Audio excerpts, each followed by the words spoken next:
മാന്യ പ്രേക്ഷകർക്കും വിദ്യയുടെ പുതിയൊരു അധ്യായത്തിലേക്ക് സ്വാഗതം. പെരിയാറിന്റെ തീരത്ത് നിലകൊള്ളുന്ന ഹരിതാപമായ പ്രദേശമായും മണപ്പുറത്തെ ശിവരാത്രി ആഘോഷങ്ങൾ കൊണ്ടും കേരളത്തിന്റെ സാംസ്കാരിക ചരിത്രത്തിൽ തന്നെ സുപ്രധാന ഇടം നേടിയ ദേശമാണ് ആലുവ. പെരിയാറിന്റെ തീരത്ത് 42 ഏക്കറിൽ ഒരു പച്ചത്തുരുത്തായി കച്ചേരിക്കുന്നിൽ നിലകൊള്ളുന്ന യൂണിയൻ ക്രിസ്ത്യൻ കോളേജ് 105 വർഷത്തെ ദീർഘ പാരമ്പര്യം കൊണ്ടും കേരളത്തിന്റെ വിദ്യാഭ്യാസ ചരിത്രത്തിൽ തന്നെ കയ്യൊപ്പ് ചാർത്തിയ കലാലയമാണ്. 1925 മഹാത്മാഗാന്ധി യൂണിയൻ ക്രിസ്ത്യൻ കോളേജ് സന്ദർശിച്ചപ്പോൾ നട്ട 101 വർഷം പഴക്കമുള്ള ഗാന്ധിമാവും ഇവിടെ സ്ഥിതി ചെയ്യുന്നു എന്നുള്ളത് കോളേജിന്റെ മറ്റൊരു സവിശേഷതയാണ്. യൂണിയൻ ക്രിസ്ത്യൻ കോളേജിന്റെ സുദീർഘമായ ചരിത്രത്തിൽ ഉടനീളം truth shall make you free എന്ന മോട്ടോയോട് നീതി പുലർത്തുവാൻ ഈ കോളേജിന് സാധിക്കുന്നു. ഇന്ന് നമ്മളോടൊപ്പം ഈ പരിപാടിയിൽ പങ്കെടുക്കുന്നത് യൂണിയൻ ക്രിസ്ത്യൻ കോളേജിന്റെ principal professor doctor mini Alice, union Christian കോളേജിന്റെ മലയാളം വിഭാഗം പ്രൊഫസർ. വിദ്യാഭ്യാസ രംഗത്ത് മികച്ച നേതൃപാഠവും വിദ്യാർത്ഥികളോടുള്ള ആത്മാർത്ഥമായ സമീപനം കൊണ്ടും ശ്രദ്ധേയമായ വ്യക്തിത്വം, മികച്ച അധ്യാപികയും 100-ൽ പരം ലേഖനങ്ങളുടെ സംശോധകയും, മദർ തെരേസ ദൈവത്തിന്റെ സുഗന്ധം, പെൺ കവിതയിലെ ജ്വാലാമുഖങ്ങൾ എന്നിങ്ങനെ ഒട്ടനവധി പുസ്തകങ്ങൾ പ്രസിദ്ധീകരിച്ച സാഹിത്യകാരി കൂടിയാണ് ഡോക്ടർ മിനി ആലിസ്. അക്കാദമിക് മികവിനും മനുഷ്യ സ്നേഹത്തിനും ഒരുപോലെ പ്രാധാന്യം നൽകിക്കൊണ്ട് യൂണിയൻ ക്രിസ്ത്യൻ കോളേജിനെ മുന്നോട്ട് നയിക്കുന്നു. ടീച്ചറുടെ വിലയേറിയ വാക്കുകൾ നമുക്ക് ശ്രവിക്കാം.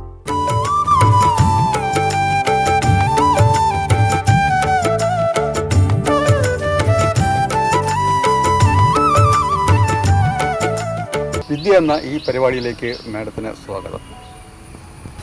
മഹത്തായ UC കോളേജിൻ്റെ പ്രിൻസിപ്പൽ ആയി സേവനമനുഷ്ഠിക്കുന്നതിൻ്റെ അനുഭവം പങ്കുവയ്ക്കാമോ? 30 വർഷമായി യൂണിയൻ ക്രിസ്ത്യൻ കോളേജിൽ മലയാള വിഭാഗത്തിൽ അധ്യാപികയായിട്ട് പ്രവർത്തിക്കാൻ തുടങ്ങിയിട്ട്. മഹാത്മാഗാന്ധി യൂണിവേഴ്സിറ്റിയിലെ സ്കൂൾ ഓഫ് ലിറ്ററേച്ചറിൽ MPhil പഠിക്കുന്ന കാലത്താണ്, അതിനിടയിലാണ് ഞാൻ UC കോളേജിലേക്ക് എത്തുന്നത്. ശരിക്കും യൂണിവേഴ്സിറ്റി പഠനകാലത്ത് ഒരു ഹോസ്റ്റലിൽ നിന്ന് മറ്റൊരു ക്യാമ്പസിലെ ഒരു ഹോസ്റ്റലിലേക്ക് വന്ന് താമസിക്കുകയും വിദ്യാർത്ഥി എന്നൊരു റോളിൽ നിന്ന് അധ്യാപിക എന്ന റോളിലേക്ക് മാറുകയും ചെയ്തൊരു വ്യക്തിയാണ് ഞാൻ. അതുകൊണ്ട് തന്നെ എൻ്റെ കാഴ്ചപ്പാടുകളെ രൂപപ്പെടുത്തിയെടുക്കുന്നതിൽ, എൻ്റെ വീക്ഷണകോണുകളെ രൂപപ്പെടുത്തിയെടുക്കുന്നതിൽ, എൻ്റെ ചിന്തകളെ വിശാലമാക്കുന്നതിൽ, എൻ്റെ ആത്മീയ ബോധത്തെ പ്രസ്ഫുരിപ്പിക്കുന്നതിലൊക്കെ ഈ കലാലയത്തിന് വലിയൊരു പങ്കുണ്ട്. അതുകൊണ്ട് തന്നെ അതൊരു തുടർച്ചയായിട്ടാണ്, അല്ലാതെ ഒരു വലിയൊരു സ്ഥാനത്തേക്ക് മാറിയതായിട്ടൊന്നും എനിക്ക് അനുഭവപ്പെട്ടിട്ടില്ല. ജീവിതത്തിൻ്റെ ഓരോരോ വളർച്ചയുടെ പടവുകളുടെ ഘട്ടത്തിൽ ഒരുപാട് ഉത്തരവാദിത്തങ്ങൾ UC കോളേജിൻ്റെ പല മേഖലകളിൽ ചെയ്യാൻ അവസരം ലഭിച്ചിട്ടുണ്ട്. അതുപോലെ മറ്റൊരു ജോലി ചെയ്യുന്നു എന്നുള്ള രീതിയിൽ മാത്രമേ ഞാൻ ഇതിനെ കണ്ടിട്ടുള്ളൂ. പക്ഷേ ഈ ഒരു ഉത്തരവാദിത്തത്തിൻ്റെ ഗൗരവത്തെ ഞാൻ എപ്പോഴും വളരെ വളരെ കൃത്യമായി മനസ്സിലാക്കാനായിട്ട് ശ്രമിച്ചിട്ടുണ്ട്. അപ്പോൾ ഈ മഹാത്മാഗാന്ധി സന്ദർശിച്ചൊരു ക്യാമ്പസാണ്, എത്രയോ പ്രഗത്ഭമതികരായ അധ്യാപകർ പഠിപ്പിച്ചിറങ്ങിയ ഒരു ക്യാമ്പസാണ്, എത്രയോ പാരമ്പര്യമുള്ള പൂർവ്വ വിദ്യാർത്ഥികളുടെ സ്വപ്നങ്ങൾ പൂവണിഞ്ഞ സ്ഥലമാണ്. അപ്പോൾ അതുകൊണ്ട് ഇതൊരു സ്വാഭാവികമായൊരു മാറ്റമായി ഞാൻ കണ്ടെങ്കിൽ പോലും ഈ ഒരു സ്ഥാനത്തിൻ്റെ മഹത്വത്തെയും അതിൻ്റെ ഉത്തരവാദിത്തത്തെക്കുറിച്ചും ഞാൻ തീർച്ചയായിട്ടും വളരെയധികം ആലോചിക്കുകയും ചിന്തിക്കുകയും അതിൽ എപ്പോഴും മനസ്സിൽ ഒരു എളിമയോടുകൂടി ആ സ്ഥാനത്തെ കാണുവാൻ ശ്രമിക്കുകയും ചെയ്തിട്ടുള്ള ഒരാളാണ് ഞാൻ.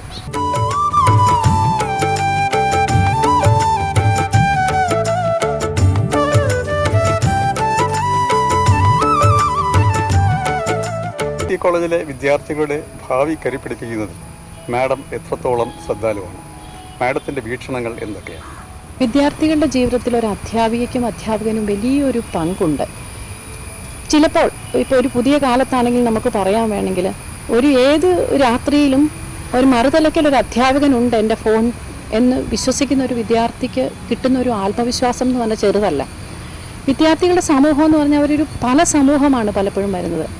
ചിലപ്പോൾ ചില പരിമിതികളുള്ളവരായിരിക്കാം, ചിലപ്പോൾ അരക്ഷിതത്വ ബോധമുള്ളവരായിരിക്കാം, ചിലപ്പം അവൻ വരുന്ന അന്തരീക്ഷം അവന് അനുകൂലമായിട്ടുള്ള അന്തരീക്ഷമായിരിക്കില്ല, ചില അപകർഷതാബോധങ്ങൾ ഉണ്ടായേക്കാം, ചിലപ്പോൾ അമിതമായ ആത്മവിശ്വാസം ഉണ്ടായേക്കാം.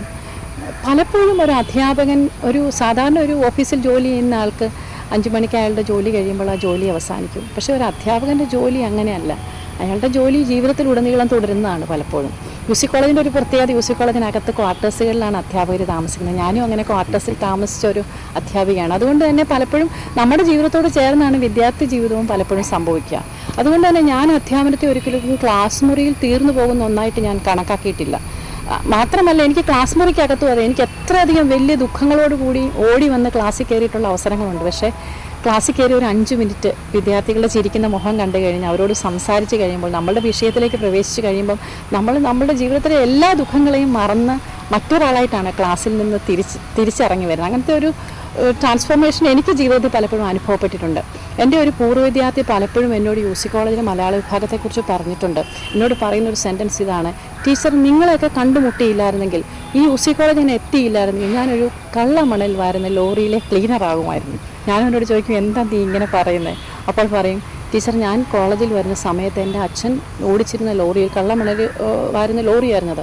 ആ ലോറിയിൽ ക്ലീനറായി സ്ഥിരമായി പോകുമായിരുന്നു പോക്കറ്റ് മണി കിട്ടാനായിട്ട്. പക്ഷേ എനിക്ക് മറ്റൊരു ജീവിതം സാധ്യമാണ് എന്ന് തോന്നിപ്പിച്ചത് ഈ കലാലയമാണ്. എപ്പോഴും കടന്നു വരും, സന്ധ്യാനേരങ്ങളിൽ വരും UC കോളേജ് കാണാൻ. ഞാൻ NK ദാസം എന്ന് പറഞ്ഞ കവിയെ ഓർക്കുകയാണ് ഈ അവസരത്തിൽ. അദ്ദേഹം പറയാറുണ്ട്, ഞാൻ ആരുമില്ലാത്ത UC കോളേജ് ക്യാമ്പസിൽ വേനൽ അവധിക്കാലത്ത് ഞാൻ വരും. എന്തിനാണ്? വാഗ പൂത്തത് കാണാനാണെന്നാണ് അദ്ദേഹം പറയുന്നത്. അപ്പോൾ ഒരു ക്യാമ്പസ്, ഒരു അധ്യാപിക എന്നതിനും അപ്പുറത്തൊരു ക്യാമ്പസിന് പോലും ഒരു വിദ്യാർത്ഥിക്ക് ചില അവസരങ്ങൾ അവനൊരു ശമനൌഷധമായി മാറാനായിട്ട് സാധിക്കുന്നതായിട്ട് എനിക്ക് തോന്നാറുണ്ട്. അപ്പോൾ ഒരു അധ്യാപിക എന്ന് പറയുന്നത് ഒരു വ്യക്തി, അവർക്കൊരു വലിയ പ്രാധാന്യമുണ്ട് വിദ്യാർത്ഥിയുടെ റോളിൽ. പക്ഷേ അവൻ ഇടപെടുന്ന ഒരു ക്യാമ്പസിനകത്തെ ഒരു വലിയ അനധ്യാപകർക്ക് അവൻ്റെ ജീവിതത്തിൽ വലിയൊരു സ്വാധീനമായി മാറാൻ സാധിക്കും പല ഘട്ടങ്ങൾ. എന്നോട് ഒരു മുതിർന്ന ടീച്ചർ പറഞ്ഞിട്ടുണ്ട്, ഒരിക്കൽ ആത്മഹത്യ ചെയ്യാനായിട്ട് പുറപ്പെട്ടൊരു വിദ്യാർത്ഥിനി UC കോളേജിൻ്റെ ഗേറ്റ് കണ്ടപ്പോൾ ബസ്സിറങ്ങിയതായും അവൾ താമസിച്ച ഹോസ്റ്റലിലേക്ക് നടന്നു ചെന്ന് അവിടെ ചെന്ന് ആ ഒരു സന്ദർഭം, അവളവിടെ ചെല്ലുകയും അധ്യാപികയെ കാണുകയും ചെയ്യുന്ന സന്ദർഭത്തിൽ അവളുടെ ജീവിതത്തിൽ പിന്നെ തിരിച്ചൊരു മടങ്ങിപ്പോക്കാണ്. മാഡം, വിദ്യാർത്ഥികളോടുള്ള അധ്യാപകരുടെ സമീപനം എങ്ങനെ ആയിരിക്കണമെന്നാണ് മാഡം കരുതുന്നത്? ശിവജ്ഞാന ദീപികയിൽ നല്ല മനുഷ്യരെക്കുറിച്ച് പറയുന്നൊരു ഭാഗമുണ്ട്. അവിടെ പറയുന്ന നിസ്സാരരായ മനുഷ്യരെക്കുറിച്ച് പറയുന്നുണ്ട്. വാഴയോടാണ് അത്തരം മനുഷ്യരെ ഉപമിക്കുക. വാഴ ഒരു കാറ്റിൽ വേഗം വീണു പോകുന്നില്ല. അതുപോലെ തന്നെ അടുത്തത് പറയുന്ന ബഹിർസാരർ എന്നാണ്. അത് മുളയോടാണ് ഉപമിക്കുന്നത്. നമുക്കറിയാം, മുള അകം പൊള്ളയായൊരു മരമാണ്. സ്വാഭാവികമായ ഒരു പ്രകൃതിക്ഷോഭത്തിൽ വേഗം വീണു പോകാൻ സാധ്യതയുള്ളതാണ്. മൂന്നാമത് പറയുന്ന അന്തസാരം എന്നാണ് പറയുന്നത്. അന്തസാരർ സൂചിപ്പിക്കാനായിട്ട് പുളിമരത്തോടാണ് ഉപമിക്കുന്നത്. നല്ല കാതലുള്ള മരമാണ് പുളിമരം. പക്ഷേ നാലാമതൊരു തരം മനുഷ്യരെക്കുറിച്ച് പറയുന്നുണ്ട്, സർവ്വസാരം എന്നാണ് പറയുന്നത്. ചന്ദനമരത്തോടാണ് സർവ്വസാരരെ ഉപമിക്കുന്നത്. ശരിക്കും അധ്യാപകർക്കും ഈ ഒരു സാമ്യം അധ്യാപകരോടും ചേർത്ത് വായിക്കാവുന്നതാണ്. സർവ്വസുഗന്ധികളായിരിക്കുക എന്ന് പറയുന്നത് പലപ്പോഴും വളരെ അസാധ്യമായിട്ടുള്ളൊരു കാര്യമായിട്ടൊക്കെ നമുക്ക് കാണാമെങ്കിലും നമുക്ക് സാധ്യമാകുന്ന രീതിയിൽ നമ്മളുടെ ജീവിതത്തെ ഒരു മാതൃകയാക്കി മാറ്റാനായിട്ട് ശ്രമിക്കുന്നത് നല്ലതാണ്.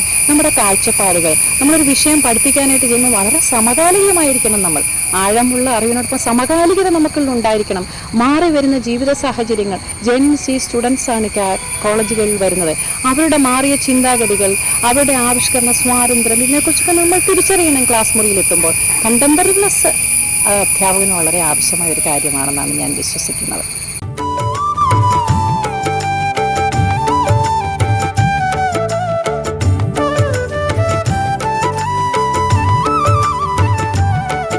സമൂഹത്തിൻ്റെ വളർച്ചയ്ക്ക് വിദ്യയുടെ പ്രാധാന്യം എത്രത്തോളം ഉണ്ടെന്നാണ് മാഡം കരുതുന്നത്? ഒരു ജാപ്പനീസ് ഹൈക്കു ഉണ്ട്: വർണ്ണ വ്യതിയാനത്തിലൂടെ മനോഹരിയായതിനു ശേഷം മാത്രം കൊഴിയുന്ന മേപ്പിൾ ദലങ്ങളെക്കുറിച്ച് അസൂയപ്പെടുന്നു എന്നാണ്. മനുഷ്യൻ്റെ ജീവിതവും അങ്ങനെയാണെന്നാണ് ഞാൻ വിശ്വസിക്കുന്നത്. നമ്മൾക്കറിയാം, മേപ്പിൾ മരങ്ങളുടെ ഇലകൾ കൊഴിഞ്ഞു പോകാറാകുമ്പോൾ വളരെ മനോഹരമായൊരു ഓറഞ്ച് നിറമായി, പൂവിനേക്കാൾ സൗന്ദര്യമായിട്ട്, പച്ച നിറമുള്ള ഇലയേക്കാൾ സൗന്ദര്യമായിട്ട് വർത്തിക്കുന്നതായി കാണാം. ശരിക്കും അറിവ് നേടൽ, അറിവാർജിക്കൽ എന്ന് പറഞ്ഞാൽ അങ്ങനെയാണ്. വിദ്യാഭ്യാസം കൊണ്ട് തീർന്നു പോകുന്ന ഒന്നുമല്ല അറിവാർജിക്കൽ. അത് ജീവിതത്തിലുടനീളം സംഭവിക്കുന്ന ഒരു പ്രക്രിയയാണ്. ഒരു മനുഷ്യനെ നല്ല വ്യക്തിത്വമുള്ള ആളാക്കി മാറ്റുന്ന, അവൻ ഇടപെടുന്ന ഇടങ്ങളിൽ, അവൻ പ്രവർത്തിക്കുന്ന ഇടങ്ങളിൽ അവനെ ഏറ്റവും സ്വീകാര്യനാക്കുന്നത് ഈ അറിവ് നേടലാണ്, അറിവാർജിക്കലാണ്. അത് ശരിക്കും ഔപചാരിക വിദ്യാഭ്യാസം കൊണ്ട് അവസാനിക്കുന്നതല്ല, അത് ഒരു തുടർ പ്രക്രിയയാണ്. തീർച്ചയായും അങ്ങനെ അറിവാർജിച്ചുകൊണ്ടിരിക്കുന്ന ഒരു മനുഷ്യനാണ് ഒരു സമൂഹത്തിൻ്റെ ഒരു മുതൽക്കൂട്ടാവുന്നത്. അവൻ ജീവിക്കുന്ന ഇടങ്ങളിൽ, അവൻ ഇടപെടുന്ന പ്രവർത്തിക്കുന്ന മണ്ഡലങ്ങൾ, അവൻ ഇടപെടുന്ന ഓഫീസിൽ, അവൻ്റെ ചുറ്റുപാടുകളിലൊക്കെ അവന് പല രീതിയിൽ പ്രവർത്തിക്കുവാനും വർത്തിക്കുവാനും പ്രചോദക ശക്തിയാകുവാനും പ്രേരക ശക്തിയാകുവാനുമായിട്ടൊക്കെ വർത്തിക്കും. അതുകൊണ്ട് അറിവ് നേടൽ എന്ന് പറയുന്നത് ജീവിതാന്ത്യത്തോളം തുടരുന്ന ഒരു പ്രക്രിയയാണെന്നാണ് ഞാൻ വിശ്വസിക്കുന്നത്. വീട് നിറയെ പുസ്തകങ്ങളുണ്ടായിരുന്നു. 3 ചേച്ചിമാരാണ്, 3 പേരും വലിയ വായനക്കാരായിരുന്നു, മത്സരിച്ച് വായിക്കുന്നവരായിരുന്നു. മാത്രമല്ല എൻ്റെ പിതാവ്, എൻ്റെ ആദ്യ ഗുരു, എൻ്റെ പിതാവിനൊരു പ്രത്യേകത ഉണ്ടായിരുന്നു. അദ്ദേഹം ഞങ്ങളുടെ വീടിരിക്കുന്ന ഈ ഒരു നാടിനെ നന്നാക്കാൻ അദ്ദേഹം എപ്പോഴും ശ്രമിച്ചിരുന്നു. ഒരു അധ്യാപകൻ എങ്ങനെയാണ് നാടിനോട് പെരുമാറേണ്ടതെന്നുള്ളതിൻ്റെ ഒരു നല്ല മാതൃകയായിരുന്നു. ഞങ്ങളുടെ നാട്ടിലൊരു ലൈബ്രറി ആരംഭിക്കാൻ വേണ്ടി ഒരുപാട് യത്നിച്ചു. ലൈബ്രറിയിൽ ആരംഭിക്കുക മാത്രമല്ല, ആ പുസ്തകങ്ങൾ നാട്ടുകാരെ കൊണ്ട് വായിക്കുക, വീട്ടുകാരെ കൊണ്ട് വായിക്കുക, ബന്ധുക്കളെ കൊണ്ട് വായിപ്പിക്കുക, സഹപ്രവർത്തകരെ കൊണ്ട് വായിപ്പിക്കുക. നാട്ടിലൊരു പോസ്റ്റ് ഓഫീസ് ആരംഭിച്ചു. പോസ്റ്റ് ഓഫീസ് നിന്നു പോകാതിരിക്കാൻ നിരന്തരം എഴുത്തുകൾ എഴുതി ഇവിടുന്ന് പോസ്റ്റ് ചെയ്യുക.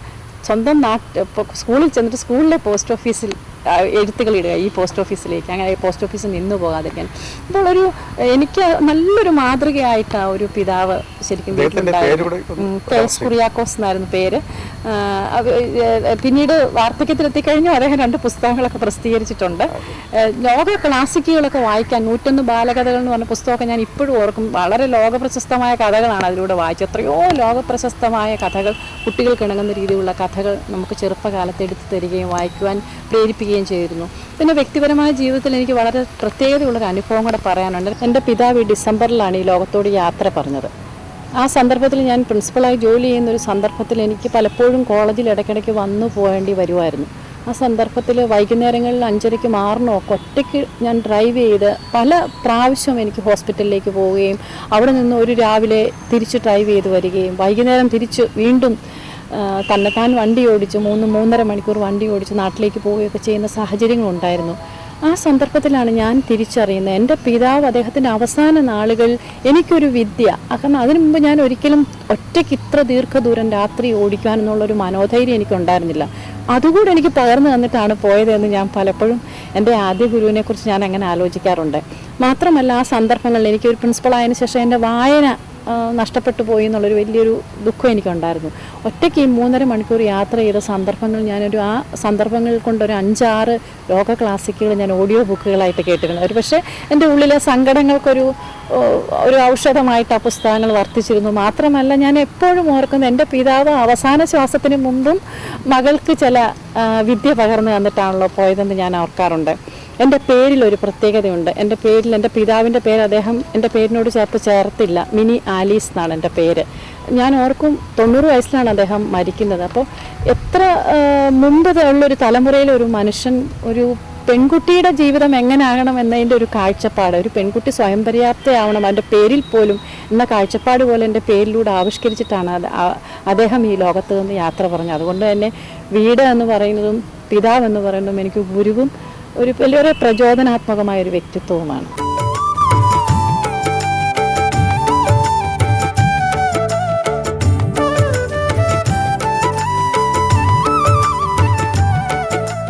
അനേകം പൂർവ്വ വിദ്യാർത്ഥികളെക്കുറിച്ച് മാഡത്തിന് പറയാനുണ്ടാവുമല്ലോ, അതൊന്ന് വിശദമായി സംസാരിക്കുക. തീർച്ചയായും യൂണിയൻ ക്രിസ്ത്യൻ കോളേജ് പോലുള്ളൊരു കലാലയത്തിൽ നിന്ന് നോക്കുമ്പോൾ പൂർവ്വ വിദ്യാർത്ഥികൾ ഈ കോളേജിൻ്റെ ധനമാണ്, റിസോഴ്സാണ് എന്ന് വിശ്വസിക്കുന്ന ആളാണ് ഞാൻ. UC കോളേജിൽ MG ശാർങ്ങധരൻ എന്ന് പറയുന്നൊരു പൂർവ്വ വിദ്യാർത്ഥി സെൻറ്റനറി കാലഘട്ടത്തിൽ 2 കോടി രൂപ അദ്ദേഹത്തിൻ്റെ അൽമാമേറ്ററിനായിട്ട് നൽകി. അദ്ദേഹം വാഷിങ്ടൺ DC-യിലുള്ള അമേരിക്കയിലുള്ള ഒരു വൈറോളജിസ്റ്റാണ്. അദ്ദേഹം എയ്ഡ്സിന് മരുന്ന് കണ്ടെത്തിയ ശാസ്ത്രജ്ഞന്മാരുടെ ഗ്രൂപ്പിലുള്ള ഒരാളാണ്. അദ്ദേഹം UC കോളേജ് ഇൻ്റർമീഡിയറ്റ് പഠിച്ച ആളാണ്. അദ്ദേഹത്തിൻ്റെ പിതാവ് PG നായർ എന്ന് പറയുന്ന കവിയുടെ സ്മരണാർത്ഥം മലയാള വിഭാഗവുമായി ചേർന്ന് UC കോളേജിന് വേണ്ടിയിട്ടൊരു ഗവേഷണ കേന്ദ്രം, ഒരു ലൈബ്രറി, ഒരു തിയേറ്റർ, ഒരു ലോഞ്ച് ഒക്കെ ഉൾപ്പെടുന്ന ഒരു കെട്ടിടമാണ് അദ്ദേഹം വിദ്വാൻ PG നായർ സെൻറ്റർ അദ്ദേഹം നൽകുകയുണ്ടായി. ML പങ്കജാക്ഷി കോൺഫറൻസ് സെൻറ്റർ നൽകുകയുണ്ടായി. നമുക്ക് ശരിക്കും നമ്മളാകെ അത്ഭുതപ്പെടുത്തുന്ന ഒരു കാര്യമാണ്, ഒരു പിതാവിൻ്റെ സ്മരണാർത്ഥം ഒരു മകൻ എന്താ ചെയ്യേണ്ടത്? സാഹിത്യകാരനാണ് പിതാവ്, അതുകൊണ്ട് സാഹിത്യത്തിൻ്റെ മേഖലയിൽ എന്തെങ്കിലുമാണ് ചെയ്യേണ്ടത്. അതെവിടെയാണ് ചെയ്യേണ്ടത് എന്ന ചോദ്യത്തിന് തൻ്റെ അൽമാമേറ്ററിനെ തിരഞ്ഞെടുക്കുന്ന ഒരു ശാസ്ത്രജ്ഞനായ മനുഷ്യൻ. മാത്രമല്ല എപ്പോഴും അദ്ദേഹം UC കോളേജുമായി നിരന്തരം തൻ്റെ മാതൃവിദ്യാലയം, ആത്മവിദ്യാലയം എന്ന നിരന്തരം സമ്പർക്കം പുലർത്തുന്ന ഒരു വ്യക്തി. അതുകൊണ്ട് ഒരു പൂർവ്വ വിദ്യാർത്ഥിയെക്കുറിച്ച് ആലോചിക്കുമ്പോൾ എനിക്ക് വേഗം വരുന്ന അദ്ദേഹത്തിൻ്റെ ഒരു പേരാണ്. എത്രയോ അധികം പൂർവ്വ വിദ്യാർത്ഥികൾ നാടിൻ്റെ നാനാഭാഗത്തുണ്ട്. ഒരു കല്യാണത്തിന് ചെല്ലുമ്പോൾ ചിലപ്പോൾ ഒരു കുട്ടി എൻ്റെ അടുത്തേക്ക് വന്നിട്ട് ഞാൻ പഠിപ്പിച്ചൊരു കവിത പറയും. എനിക്ക് ജീവിതത്തിലൊരു അധ്യാപിക എന്നുള്ളതിൽ ഏറ്റവും വലിയ സന്തോഷം തോന്നുന്ന മുഹൂർത്തമാണ്. പല വിദ്യാർത്ഥികളും കാണുമ്പോൾ പണ്ട് പഠിച്ച പഠിപ്പിച്ച കവിതാ ഭാഗങ്ങൾ കാണാതെ ചൊല്ലി കേൾപ്പിക്കും. ക്ലാസ്സിൽ പറഞ്ഞ ചില സന്ദർഭങ്ങൾ ഓർമ്മിച്ചെടുത്ത് പറയും. ഇതൊക്കെ അധ്യാപികയുടെ ജീവിതത്തിലെ വലിയ സന്തോഷങ്ങളാണ്. എന്തിനാണ് ഞാൻ അമേരിക്കയിൽ ഒരു ഫെലോഷിപ്പ് കിട്ടി, വെർജീനിയയിൽ താമസിക്കുന്ന വേളയിൽ കെൻഡക്കിയിൽ നിന്ന് 10 മണിക്കൂർ ഡ്രൈവ് ചെയ്ത് വന്ന് ഞാൻ MA മലയാളം പഠിപ്പിച്ച ഫാദർ ജോൺ അദ്ദേഹം കടന്നു വരികയും അദ്ദേഹം കെൻഡക്കിയിലുള്ള തൻ്റെ ബെലാർമൈൻ യൂണിവേഴ്സിറ്റിയിലേക്ക് കൊണ്ടുപോവുകയും അവിടെ 10 ദിവസം അവരോടൊപ്പം ചെലവഴിക്കുകയും ആ നാട് മുഴുവൻ കാണുകയും ഒക്കെ ചെയ്തു. ചില സന്ദർഭങ്ങളിൽ എനിക്ക് നമ്മളുടെ പൂർവ്വ വിദ്യാർത്ഥികൾ നമ്മളെക്കാൾ വളരുന്നതിൻ്റെ ഒരു ആനന്ദമുണ്ട്. ശരിക്കും ഒരു വിദ്യാർത്ഥിയുടെ വളർച്ച എന്താണെന്ന് ചോദിക്കുമ്പോൾ അത് വളരെ പ്രധാനപ്പെട്ടതാണ് താനും. കാരണം നമ്മളെക്കാൾ വളരുന്ന ശിഷ്യ സമ്പത്തിനെ കണ്ടിട്ട് സന്തോഷിക്കുക എന്ന് പറയുന്നത് നമ്മുടെ ജീവിതത്തിലെ ഏറ്റവും സന്തോഷമുള്ള കാര്യമാണ്. ചില വേദികളിലൊക്കെ പൂർവ്വ വിദ്യാർത്ഥികളോടൊപ്പം വേദി പങ്കിടുമ്പോൾ അവർ സംസാരിക്കുന്ന കേൾക്കുമ്പോൾ അവരെത്തിച്ചേർന്ന ഇടങ്ങൾ കാണുമ്പോൾ നമ്മളുടെ ശരിക്കും അന്തരംഗം സന്തുഷ്ടി നിറഞ്ഞതായി മാറും. അത് ഒരു അധ്യാപികയുടെ ജീവിതത്തിൽ പൂർവ്വ വിദ്യാർത്ഥികളുമായ ബന്ധത്തിൽ വളരെ പ്രധാനപ്പെട്ടതാണ്. പ്രത്യേകിച്ച് ഇത്രയും ദീർഘചരിത്രമുള്ളൊരു ക്യാമ്പസ് ആകുമ്പോൾ പൂർവ്വ വിദ്യാർത്ഥികളും അധ്യാപകരും ചേർന്ന് നീണ്ടൊരു ചങ്ങലക്കണ്ണിയിലെ നിസ്സാരമായൊരു കണ്ണിയാണ് നമ്മൾ എന്നൊരു തോന്നൽ നമ്മൾക്ക് ചില സന്ദർഭങ്ങൾ പൂർവ്വ വിദ്യാർത്ഥികളുമായുള്ള ഇടപെടലുകൾ തോന്നാറുണ്ട്. മാത്രമല്ല UC കോളേജിലെ ഏത് വിദ്യാർത്ഥികളെ അധ്യാപകരെയും ഏറ്റവും കൂടുതൽ സ്വാധീനിക്കുന്നൊരു കഥയുണ്ട്, ജീവിത കഥയാണത്. അത് നിത്യചൈതന്യ യതിയുടെ ജീവിത കഥ ആത്മകഥയിൽ വന്നൊരു സന്ദർഭമാണ്. അദ്ദേഹം ജയചന്ദ്രൻ എന്ന വിദ്യാർത്ഥിയെ UC കോളേജിൽ പഠിച്ച ആളാണ്. അദ്ദേഹം തമ്പാനൂർ റെയിൽവേ സ്റ്റേഷനിൽ അലഞ്ഞു തിരിഞ്ഞ് നടന്ന കാലത്താണ് UC കോളേജിലെ അധ്യാപകനായിരുന്ന ഫാദർ ജോൺ അച്ഛൻ അദ്ദേഹത്തെ വെറുതെ കണ്ടുമുട്ടി, തമ്പാനൂർ റെയിൽവേ സ്റ്റേഷനിൽ കണ്ടുമുട്ടി, താങ്കളൊരു ബ്രഹ്മചാരിയാണോ, താങ്കൾക്ക് പഠിക്കാൻ ആഗ്രഹമുണ്ടോ എന്ന് ചോദിക്കുകയും അദ്ദേഹത്തെ യാതൊരു ഉപാധികളുമില്ലാതെ UC കോളേജിലേക്ക് കൂട്ടിക്കൊണ്ടുവരികയും ഇവിടെ ചേർത്ത് പഠിപ്പിക്കുകയും അതിന് വേണ്ട പണം എങ്ങനെ ഉണ്ടാക്കണമെന്നതിൽ ജയചന്ദ്രന് പ്രേരണയായി വർത്തിക്കുകയും ചെയ്യുന്നു. നിത്യചൈതന്യതി തൻ്റെ ആത്മകഥയിൽ കുറിച്ചിട്ടുണ്ട്, എൻ്റെ ജീവിതത്തിൽ ജോണച്ചൻ എന്ന് പറയുന്നൊരു വ്യക്തിയെ ഞാൻ കണ്ടുമുട്ടിയില്ലായിരുന്നെങ്കിൽ, യൂണിയൻ ക്രിസ്ത്യൻ കോളേജ് പോലുള്ളൊരു ഇടത്തിൽ ഞാൻ എത്തിപ്പെട്ടില്ലായിരുന്നെങ്കിൽ ഞാൻ ആരാകുമായിരുന്നു എന്ന് എനിക്ക് പോലും അറിയില്ല എന്ന്. അങ്ങനെ വളരെ പൂർവ്വസൂരികളുടെ ഒരു വലിയ നിരയുടെ തുടർച്ചങ്ങനെയാണ് നമ്മളെപ്പോലുള്ള നിസാര മനുഷ്യർ ഈ കോളേജിൽ പ്രവർത്തിക്കുന്നതെന്നൊരു ബോധ്യം തന്നെ എന്നെ പലപ്പോഴും ഒരു വിനയാന്വിതയാക്കാറും. 30 വർഷത്തോളം പ്രവർത്തന പരിചയമുള്ള മാഡം UC കോളേജിൻ്റെ ചരിത്രത്തെക്കുറിച്ച് വിശദമായി സംസാരിക്കും. 1921 മദ്രാസ് ക്രിസ്ത്യൻ കോളേജിലെ പൂർവ്വ വിദ്യാർത്ഥികളും അധ്യാപകരുമായിരുന്ന 4 യുവാക്കൾ, അവരുടെ പ്രായം നമ്മളെ അത്ഭുതപ്പെടുത്തുന്നതാണ്. 25, 26, 28, 36 അത്രയും ചെറുപ്പക്കാരായിട്ടുള്ള 4 പേർ ചേർന്ന് സ്ഥാപിച്ച കലാലയമാണ് professor KC Chacko, professor CP Mathew, professor AM Varkey, professor CP Mathew 4 പേർ ചേർന്ന് സ്ഥാപിച്ചൊരു സ്ഥാപനമാണ് ആലുവ യൂണിയൻ ക്രിസ്ത്യൻ കോളേജ്. തീർച്ചയായും അവരുടെ സുഹൃത്തുക്കൾ, അഭ്യുദയകാംക്ഷികൾ, അവരോട് നിശബ്ദമായി അവരോട് ചേർന്ന് നിന്ന് ഒട്ടനവധി മനുഷ്യർ UC കോളേജിൻ്റെ ചരിത്രത്തിൽ രേഖപ്പെടുത്തപ്പെടാതെയും ഒക്കെ ഈ സ്ഥാപനത്തിൻ്റെ 105 വർഷത്തിൽ ഈ മണ്ണിലൂടെ കടന്നു പോയിട്ടുണ്ട്.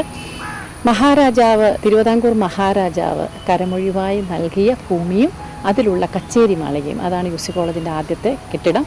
സമീപത്തുള്ള മംഗലപ്പുഴ സെമിനാരിയിലാണ് ആദ്യത്തെ ക്ലാസ് ആരംഭിച്ചത്. കച്ചേരി മാളികയിലേക്ക് പിന്നീട് ക്ലാസ് മുറികൾ മാറുകയാണ് ചെയ്തത്. 1921 ജൂൺ 6 കോളേജ് പ്രാരംഭം കുറിക്കുന്നത്.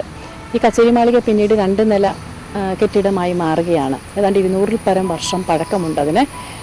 തിരുവിതാംകൂറിൻ്റെ കോടതി പറവൂരിലേക്ക് മാറ്റിയപ്പോൾ ഉപയോഗിക്കാതെ കിടന്നിരുന്ന ഒരു കെട്ടിടമാണ് മഹാരാജാവ് സ്ഥാപകർക്കായി നൽകിയത്.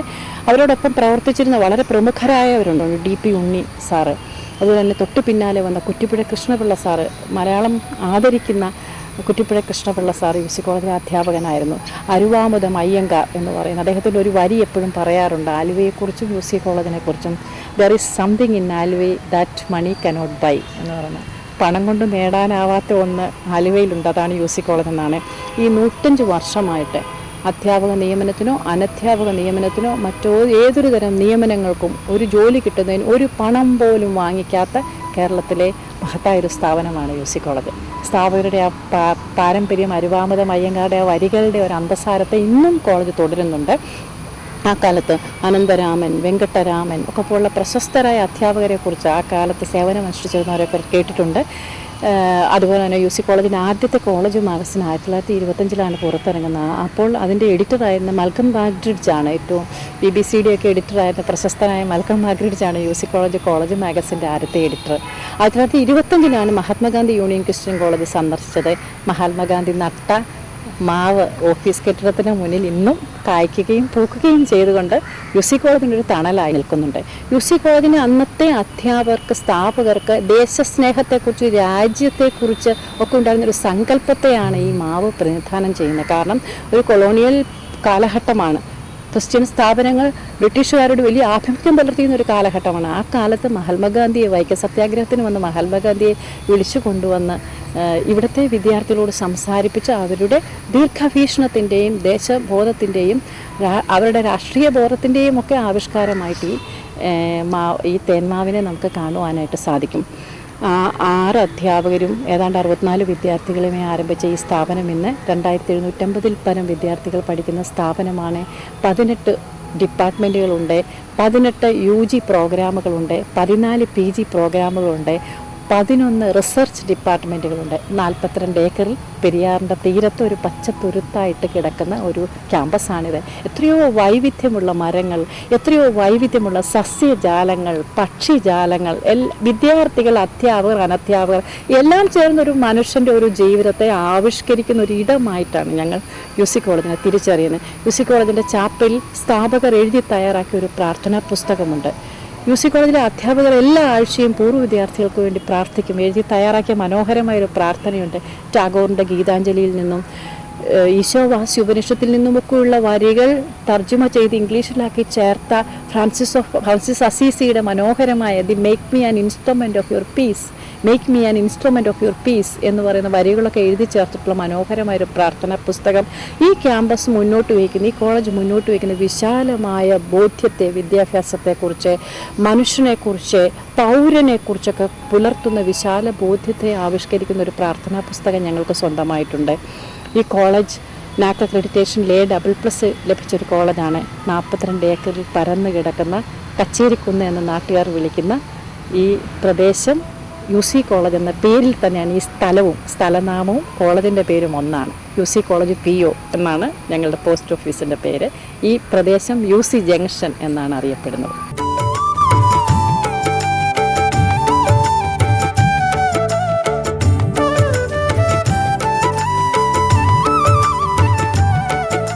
പുസ്തകരചനയിലും പിതാവിൻ്റെ പ്രചോദനം മാഡത്തിനുണ്ടായിട്ടുണ്ടോ? തീർച്ചയായിട്ടും ഉണ്ട്. കാരണം അദ്ദേഹത്തിൻ്റെ വാർദ്ധക്യത്തിൽ അദ്ദേഹത്തിന് നിന്നുപോയ എഴുത്തിനെ തിരിച്ചു പിടിച്ച് ഒരു പുസ്തകമാക്കാനായിട്ട് ഞങ്ങൾക്ക് സാധിച്ചിരുന്നു. അദ്ദേഹം ഡയറിയിൽ എഴുതി വെച്ചിരുന്ന കവിതകളൊക്കെ ചേർത്തിട്ട് ഞങ്ങൾ സായാഹ്ന മലരികൾ എന്നൊരു പുസ്തകം ഞങ്ങൾ മക്കൾ ചേർന്നിട്ട് എഡിറ്റ് ചെയ്ത്, അദ്ദേഹത്തിൻ്റെ കൊച്ചുമകൾ ആർക്കിടെക്റ്റ് ഉണ്ട്, നന്നായി വരയ്ക്കുന്ന കുട്ടിയാണ്, അവളാണ് അതിൻ്റെ കവർ പേജും അദ്ദേഹത്തിൻ്റെ ചിത്രവും ഒക്കെ വരച്ച് ചേർത്ത് അങ്ങനെ ഒരു പുസ്തകം പ്രസാദനം ചെയ്തിരുന്നു. അതിലൊരു സന്തോഷമുണ്ട്. മാത്രമല്ല റിട്ടയർ ആയതിനു ശേഷം അദ്ദേഹം ജൈവകൃഷിയിൽ വലിയ ആക്റ്റീവായിരുന്നു. അതോടൊപ്പം തന്നെ നാടിൻ്റെ ചരിത്രം, ഞങ്ങളുടെ പള്ളിയുടെ ചരിത്രമൊക്കെ എഴുതിയിട്ടുണ്ട്. ഒരു പക്ഷേ തീർച്ചയായിട്ടും എഴുത്തിലേക്ക് പോകുമ്പോൾ അത് വലിയൊരു പ്രചോദനാത്മകമായ സാഹചര്യം തന്നെയായിരുന്നു. എനിക്ക് കവിതയാണ്, ഞാൻ കവിത എഴുതുന്ന ആളല്ല, പക്ഷേ കവിത വായിക്കുന്നത് എനിക്ക് വളരെ ഇഷ്ടമുള്ള കാര്യമാണ്. കവിത ചൊല്ലുന്നത് ഇഷ്ടമാണ്, കവിത ചൊല്ലി ക്ലാസ് എടുക്കുന്നത് വലിയ ഇഷ്ടമാണ്. കവിതാ പഠനങ്ങളാണ് ചെയ്യാനും വളരെ ഇഷ്ടമുള്ളൊരു മേഖലയായിരുന്നു. സ്ത്രീകളുടെ കവിതകൾ പ്രത്യേകമായിട്ട് ഞാൻ പഠിക്കുകയും എഴുതുകയും ചിന്തിക്കുകയും ഒക്കെ ചെയ്തിട്ടുണ്ട്. മദർ തെരേസയുടെ ജീവിതം ഒരു പുസ്തകമാക്കി, ഒരു ചെറിയൊരു കുട്ടികൾക്കൊക്കെ വായിക്കാൻ ഉതകുന്ന ഒരു ജീവചരിത്ര ഗ്രന്ഥമാക്കി. അതെനിക്കൊരു അനുഭവമായിരുന്നു. ഞങ്ങൾ കൽക്കട്ടയിലെ തെരുവുകളിലൂടെയൊക്കെ നടന്ന് കൽക്കട്ടയിലെ കുഷ്ഠരോഗ ആശുപത്രികളൊക്കെ സന്ദർശിച്ച് മദർ തെരേസയുടെ കൽക്കട്ടയിലെ മദർ ഹൗസ് ഉൾപ്പെടെയുള്ള എല്ലാ സ്ഥാപനങ്ങളും സന്ദർശിച്ച് പഠിച്ച് ആണ് ആ പുസ്തകം എഴുതിയത്. അത് പക്ഷേ എൻ്റെ ജീവിതത്തിൽ വളരെ എൻ്റെ ജീവിതത്തിലെ കാഴ്ചപ്പാടുകളെ പോലും മാറ്റിമറിച്ചൊരു സന്ദർഭമായിരുന്നു അത്. പ്രത്യേകിച്ചും UC കോളേജിൽ പഠിപ്പിച്ച മൽക്കം മാഗ്രിഡ്ജ് എഴുതിയ സംതിങ് ബ്യൂട്ടിഫുൾ ഫോർ ഗോഡ് എന്ന് പറയുന്നൊരു പുസ്തകം UC കോളേജിൻ്റെ ലൈബ്രറിയിൽ നിന്ന് ഞാൻ വായിച്ചിട്ടുണ്ട്. എൻ്റെ സുഹൃത്തും വിവർത്തകനുമായ എബ്രഹാമാണ് ആ പുസ്തകത്തെ അക്ഷരാർത്ഥത്തിൽ എനിക്ക് പരിചയപ്പെടുത്തി തന്നത്. ആ പുസ്തകത്തിൽ നിന്ന് വായിച്ച ഒരു ഓർമ്മയിൽ നിന്നാണ് ഞാൻ മദർ തെരേസയുടെ മരണവീട് എന്ന് പറയുന്ന, മരിച്ചവർക്ക് ആസന്ന മരണത്തിൻ്റെ അവസ്ഥയിൽ എത്തി നിൽക്കുന്നവർക്ക് വേണ്ടിയുള്ള കാളിഘട്ടിലുള്ള മരണവീട് സന്ദർശിക്കുന്നത്. അവിടുത്തെ മനുഷ്യരുടെ ചിരിയാണ് എന്നെ ജീവിതത്തിൽ ഏറ്റവും കൂടുതൽ അത്ഭുതപ്പെടുത്തിയ ഒരു സന്ദർഭം. മരണത്തോടടുത്ത് നിൽക്കുന്ന മനുഷ്യരുടെ ചുണ്ടിൽ ചിരി വിരിയിക്കുന്ന മനുഷ്യർ എന്ന് പറയുന്ന വളരെ മനോഹരമായ ഒരു സങ്കല്പം. ഇപ്പോൾ ജീവിതത്തിലെ ആനന്ദത്തെക്കുറിച്ചുള്ള എൻ്റെ കാഴ്ചപ്പാടിനെ മാറ്റിമറിച്ചൊരു സംഗതിയാണ് ആത്മാനന്ദം എന്ന് പറയുന്നത്. എങ്ങനെയാണ് മരണത്തോടടുത്ത് നിൽക്കുന്ന മനുഷ്യർ ഇത്രയും സന്തോഷമുള്ളവരായി മാറുന്നത്? അവരെ പരിചരിക്കുന്ന മനുഷ്യരെങ്ങനെയാണ് ഇത്രയും സന്തോഷമുള്ളവരായി മാറുന്നത്? മൽക്കം മർഗിച്ച് ആ പുസ്തകത്തിൽ എഴുതിയിട്ടുണ്ട്, ഷൂട്ട് ചെയ്യുന്ന സമയത്ത് ഇരുട്ട് പിടിച്ചിരുന്ന മുറിയിൽ ഷൂട്ട് ചെയ്ത ശേഷം അത് ചിത്രമാക്കി മാറ്റുമ്പോൾ വെളിച്ചമുള്ള സാഹചര്യം വന്ന അത്ഭുതത്തെക്കുറിച്ച് അദ്ദേഹം എഴുതുന്നുണ്ട്. അത് ശരിക്കും ഞാൻ എൻ്റെ ജീവിതത്തിലും കണ്ടനുഭവിക്കുകയുണ്ടായി. മാത്രമല്ല, ഞാൻ അദ്ദേഹത്തിൻ്റെ ഓർമ്മകളെ, പഴയകാല ജീവിതത്തിൻ്റെ ഓർമ്മകളെ എഴുത്തു മാസികയിൽ അദ്ദേഹം ചെറുപ്പകാലത്ത് പരിചയപ്പെട്ട കാർഷിക വൃത്തി, അതുപോലെ തന്നെ ഭക്ഷണ സംസ്കാരം, വേഷത്തിൻ്റെ പ്രത്യേകതകൾ, ഇങ്ങനെയൊക്കെയുള്ള അദ്ദേഹത്തിൻ്റെ ഓർമ്മകളെ ഞാനൊന്ന് ഒരുമിച്ച് ചേർത്തിട്ട് 4-5 കുറിപ്പുകൾ എഴുതാനായിട്ട് എനിക്ക് സാധിച്ചിട്ടുണ്ട്. അതും ഒരു സന്തോഷമുള്ളൊരു അനുഭവമായിരുന്നു. വിദ്യ എന്ന ഈ പരിപാടിയിലൂടെ വിദ്യാർത്ഥികൾക്കും രക്ഷിതാക്കൾക്കും പൊതുസമൂഹത്തിനും വിലപ്പെട്ട സംഭാവനകൾ പറഞ്ഞു തന്ന മാഡത്തിന് നന്ദി, നമസ്കാരം. ഇന്നത്തെ ഈ എപ്പിസോഡ് ഇവിടെ അവസാനിക്കുന്നു. ഇതുവരെ കേട്ടിരുന്ന എല്ലാ മാന്യപ്രേക്ഷകർക്കും നന്ദി, നമസ്കാരം.